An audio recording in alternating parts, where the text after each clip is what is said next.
Okay, so here we have a McLaren and OnePlus collaborative item. All right, so the box looks really aesthetic, looks great, and we have a box inside of the box, which also looks amazing. There we have a book. It talks about the history of McLaren. We also have some features of the OnePlus 6T, and of course the OnePlus 6T McLaren edition. The box also comes with a phone case. The case looks great, by the way. From the inside it has the OnePlus and the McLaren logo.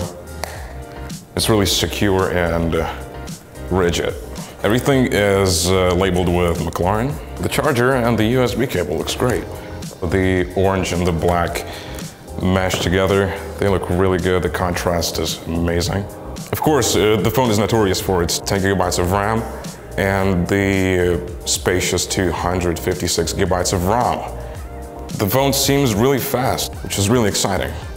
So the phone also has AR features for this Salute to Speed book, and it can interact with the book. So if you open up the app and if you do it like this, you can interact with the images on the book pages, and you can slide and see the various photos taken. I would say that this phone is really great, and it comes for a rather low price for such phone.